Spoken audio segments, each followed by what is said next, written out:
Siapakah yang menghukum Ayub? Tuhan atau iblis? Pertanyaan ini muncul dari dua ayat dalam kitab Ayub, yaitu Ayub 42 ayat 11 yang berbunyi, mereka menyatakan turut berduka cita dan menghibur dia oleh karena segala malapetaka yang telah ditimpakan Tuhan kepadanya. Dan ayat yang berikut yaitu Ayub 2 ayat 7 yang berbunyi, kemudian iblis pergi dari hadapan Tuhan, lalu ditimpakannya Ayub dengan bara yang busuk dari telapak kakinya sampai ke batu kepalanya. Sepintas tampaknya kedua ayat ini membingungkan kita karena seolah-olah bertentangan pada level yang sama.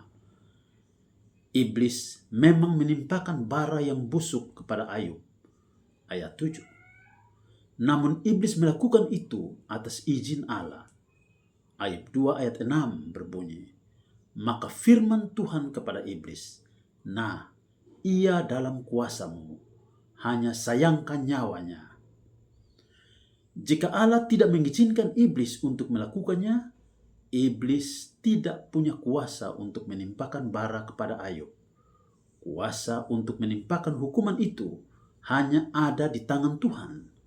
Dan hal ini pun diakui iblis saat iblis berkata kepada Allah dalam Ayub 2 ayat 5 yang berbunyi, tetapi ulurkanlah tanganmu dan jamalah tulang dan dagingnya, ia pasti mengutuki engkau di hadapanmu. Analogi sederhana dari penjelasan di atas adalah sebagai berikut. Misalkan Anda membuat sebuah pesta dan meminta A untuk mengundang para tetangga. Pertanyaannya, siapakah yang mengundang para tetangga? Jawaban sekilas tampaknya A, karena A memang pergi menemui para tetangga dan mengundang mereka. Tetapi jawaban yang lebih pasti adalah Anda sendiri. Anda sendirilah sebagai tuan pesta yang mengundang para tetanggamu untuk datang ke pestamu, dan A hanya sebagai pembawa undanganmu. Begitu juga yang terjadi pada kasus Ayub. Iblis menghukum Ayub atas izin Allah. Iblis sungguh tidak bisa menghukum Ayub jika Tuhan tidak mengizinkannya. Jadi, melalui tangan iblis, Tuhanlah yang menghukum Ayub untuk menguji Ayub. Sampai di sini, pertanyaan siapakah yang menghukum Ayub, Tuhan atau iblis, sudah terjawab. Mari kita perluas pemahaman kisah penghukuman Ayub di atas untuk kita saat ini dan nanti. Kisah tentang penghukuman Ayub di atas meneguhkan iman orang-orang yang percaya kepada Tuhan Yesus Kristus. Walaupun iblis tetap berusaha untuk menghancurkan orang-orang percaya, tetapi Tuhan setia melindungi mereka. Tanpa izin Allah, iblis tidak bisa mencobai anak-anak Allah yang setia kepadanya. Firman-Nya dalam Matius 10 ayat 29-31 berbunyi, bukankah burung pipit dijual 2 ekor seduit?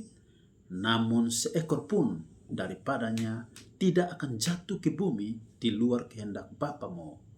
Dan kamu, rambut kepalamu pun terhitung semuanya. Sebab itu janganlah kamu takut, karena kamu lebih berharga daripada banyak burung pipit. Pada akhir zaman, Tuhan Yesus Kristus akan datang yang kedua kali untuk menghakimi orang yang hidup dan yang mati. Setiap orang yang tidak ditemukan namanya dalam kitab kehidupan, yaitu mereka yang tidak setia, tidak percaya kepadanya, akan dihukum.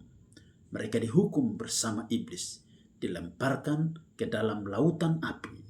Wahyu 20 ayat 10 dan 15. Sekian.